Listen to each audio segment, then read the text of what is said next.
Okay, so today we are going to be discussing season 1 of The Legend of Korra. This has been a long time coming. I've been watching this while also rewatching Avatar: The Last Airbender with Corey. This is his first watch through, my second watch through, as well as watching through Critical Role. So it's taken me a while to get through Legend of Korra, and it's not because I hated it, it's just because I mediumed it, and everything else I was watching was pulling me more. Also, I injured my neck, so if my movements are stiff, that's why, but I'm fine. Okay, Legend of Korra, the sequel to Avatar: The Last Airbender. It seems that the fandom is pretty split on this. People either absolutely hate it and say, don't watch it, it'll ruin the original for you, which is a touch dramatic. Or, this is great, it's just as good or even better than Avatar: The Last Airbender, which I don't agree with that either. Like I said at the beginning, I mediumed this. I didn't hate watching it, but other things were always pulling my attention more than this. There are things that I think that this show did well and things that I think that it didn't do well, and I guess I'm going to talk about that here. So I think I'm going to start this review off just talking about overall hits and misses for me, and then we might go into some more specific episode details. Overall, the things that I thought were done well. I really enjoyed the setting. The more technologically advanced setting was interesting to me, especially in relation to bending. I liked seeing the bending in relation to a different sort of world. I also just think that this sort of steampunky vibe was entertaining and fun to be a part of, regardless of what show I'm watching. Just like in the original Avatar: The Last Airbender series, the fight scenes were fantastic. I really enjoyed watching these benders go up against each other. I really enjoyed it in the original Avatar. I think that it was even brought up a notch in Korra. These fight scenes were really well done and very engaging to watch. Plus, because we have more of a headstrong, bullheaded, run into action, fight first, think later kind of main character, we got a lot more action in this than what we got in the original series, especially in season 1, which was cool. Also, just like the original, the score was fantastic. I would say I like the score in Avatar: The Last Airbender more than I did in Korra, but I still, every time music was playing either in the background or at the end of each episode, I always paid a little bit extra attention, and it always made me happy. Just the scores are great in these series. Pro fighting was really cool, and it was written really well. We didn't have a sort of take the viewer aside and explain to them the rules of pro bending. No, we're just in the arena and we're watching it happen, and we're experiencing it with them and learning the rules along the way, which was cool. And the whole concept of it was neat. Things that I didn't think this season did as well, and admittedly this is a longer list. While it's great that Korra isn't just another Aang, she is just another bullheaded Russian to action, chip on her shoulder kind of main character. I really didn't get very attached to Korra.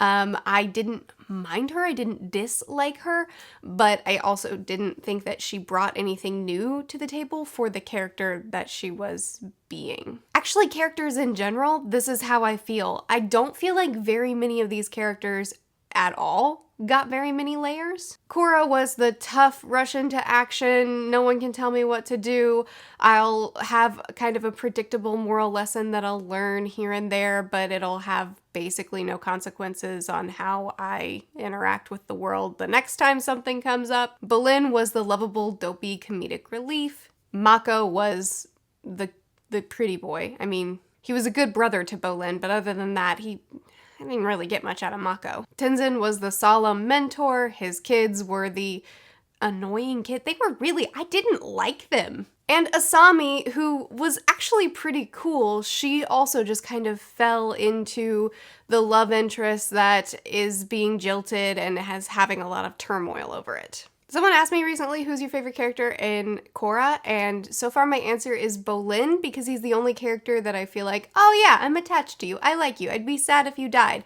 Everybody else I kind of just feel pretty medium about. I haven't really attached to anybody, honestly. I was also really disappointed with how little this season expanded on the world and bending. I was excited to learn more about bending. I was excited to learn more about the world.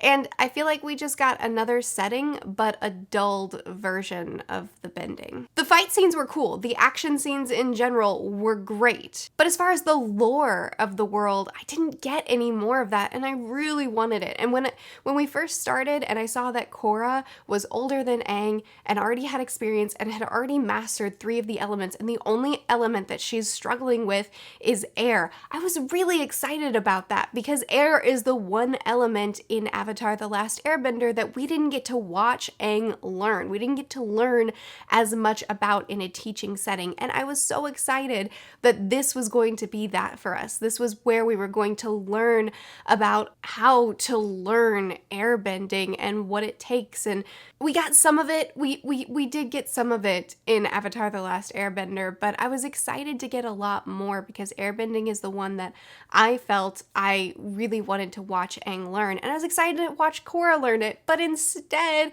we get a couple of small training scenes that didn't show us much other than evasion and agility is good. But for the most part, we barely watched Korra train at all in airbending. And then when she finally does learn it, it's this, oh no, what are we gonna do now? We're probably going to die here. Oh wait, Korra suddenly knows airbending. Blast of wind. We win. Not only is that unsatisfyingly convenient, but also I'm so frustrated that I didn't get to watch her learn. I feel like I've gained nothing in the lore through this first season, which was frustrating because that was one of the things I was the most excited about. Another thing that did not go so well, love triangles. Wow, if you don't like them, this is not gonna make you happy. Cause we had 3. We had Korra in the middle of 2 brothers, Bolin and Mako. Then we had Mako in the middle of Korra and Asami.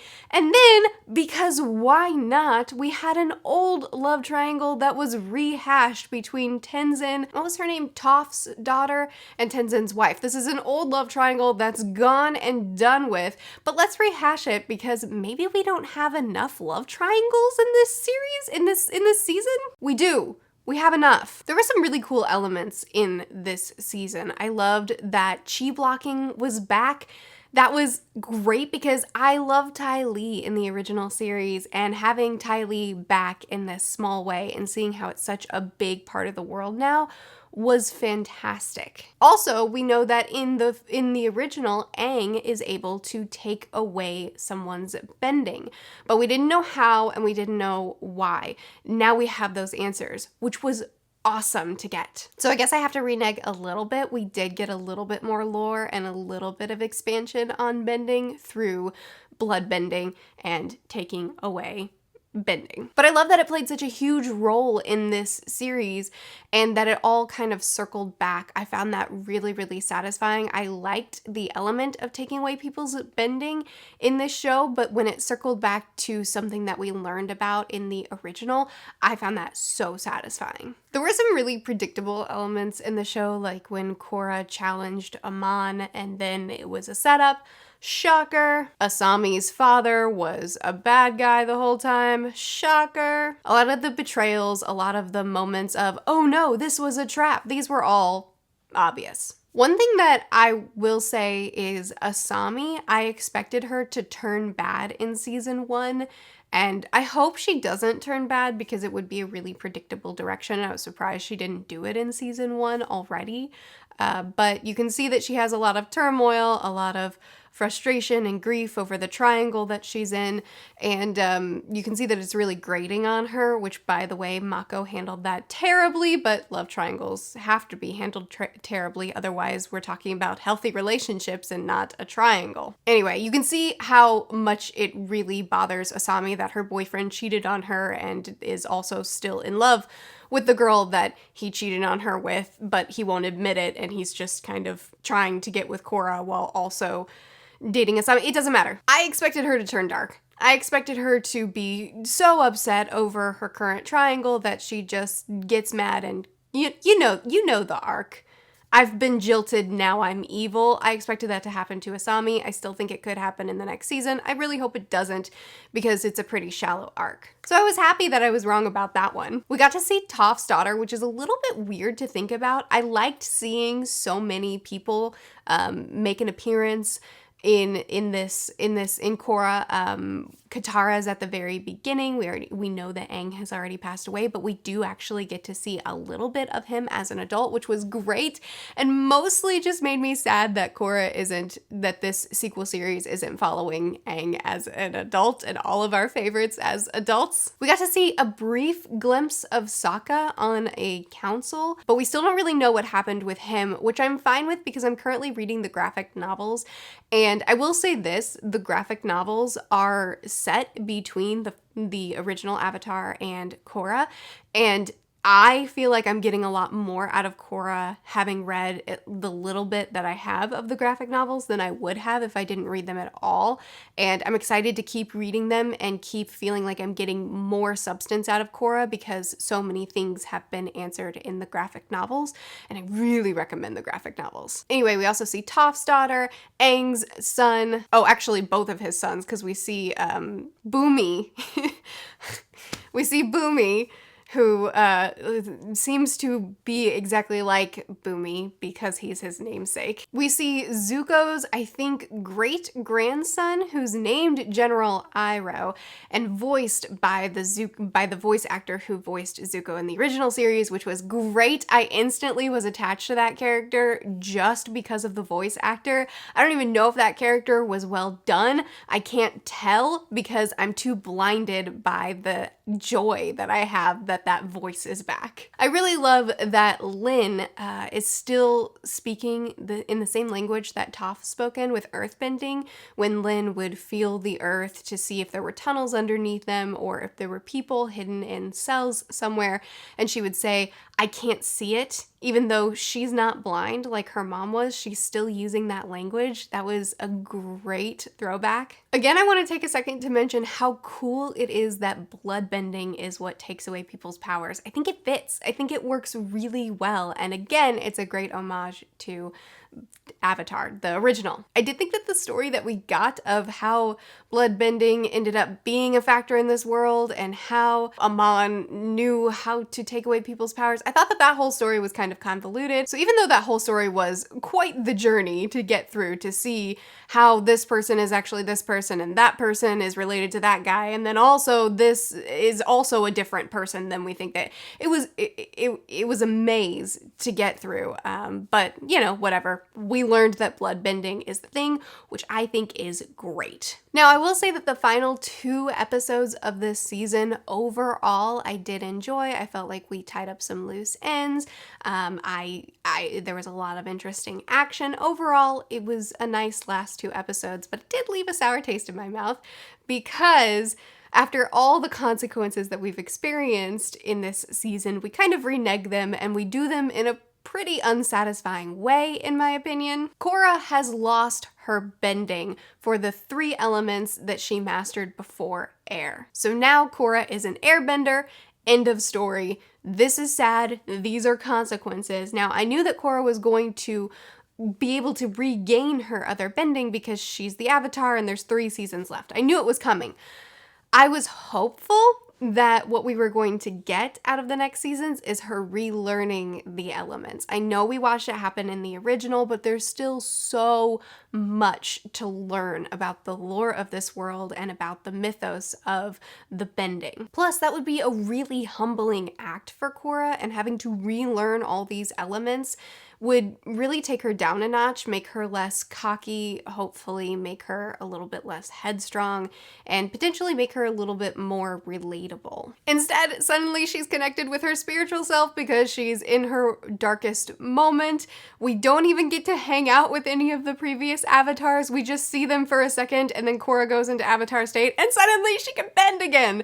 So we got, what, 10 seconds of her being only an airbender before she's back and better than ever? And it was just like, boom, just kidding, she's fine. Everything's fine. And then along with that, now suddenly she can return people's bending. She can give them back their bending that has been taken away from them, which is a cool element to the world. I like this addition, except it's once again just like because we want it, because it'll further the plot, because reasons. We got the reasoning for why Aang was able to take away bending and why Aman was able to take away bending in this whole first season. It was bloodbending. Why can Korra give it back? Is this also bloodbending? That would be the assumption, but we don't know. It's just there. It just exists. We don't get any kind of explanation for it. We don't get to see her learn it. She just suddenly knows because the plot wants her to. And that was really frustrating. And I actually feel like the pacing of Korra season 1 is much better than the pacing of Avatar season 1. Avatar season 1 is at a breakneck pace. So I had hopes, oh, now we can learn the other bending, have better pacing in Korra than we did in The Last Airbender. And we can learn more about the lore of this world. But instead, this is even more rushed than season 1 Avatar finale. And instead, all the consequences of the entirety of season 1 are abruptly and suddenly undone. Korra didn't lose any of her bending. She's totally fine and super duper powerful and connected to the spiritual realm and can airbend, and everything just happened now. And also now she can heal that people lost their bending, so all of their consequences are gone too. The world is fine. All of season 1 is nothing. I think that the things that happened in theory were cool, but they were so abrupt and rushed that they ended up just really disappointing me. So my feelings about Korra season 1, I don't think I'm on the extreme side. I don't think that Korra ruined Avatar for me. I don't think that Korra is the worst thing that's ever been done. I don't think that season 1 is anywhere near as good as The Last Airbender. But to be fair, when I finished Avatar The Last Airbender season 1 for the first time, I felt good about it, but I also felt like I don't need to start season 2 right away. I did start it right away because you guys were so excited to hear my thoughts, and then season 2 won me over and made it the best show I've ever watched. I didn't even need season 3 to declare it as my new favorite show. So Korra, my opinions are a little bit reserved because I know that I have 3 more seasons to watch, and it could only keep stepping up just like Avatar did. I didn't hate it. I actually think it did some things really, really well, and there were parts that I really enjoyed. I didn't love it. Going off of the 5-star rating, I would put it at a 2.5 stars for season 1, which isn't a horrible rating. 3 stars is middle of the road, fine. I felt like Korra was a step below that. It was a bit of a disappointment, mostly because it's the sequel to Avatar The Last Airbender. I think that if Korra were standing on its own, if it were its completely separate series, it would be closer to a 3.5, but specifically because it's the sequel to Avatar, but it feels like it's lost all of the Avatar magic, all of the Avatar feeling, it makes it more of a disappointment and less of a, average, but pretty good, not too bad. That's how I would rate it. I know that people are pretty all over the place with how they rate this. I would love to keep chatting with you guys about it in the comments. What are some scenes and some elements that I didn't talk about in this review that you want to keep chatting about? What are your thoughts on Korra? I post videos every Sunday, Tuesday, Thursday, and Saturday. I'll see you guys again soon. Bye.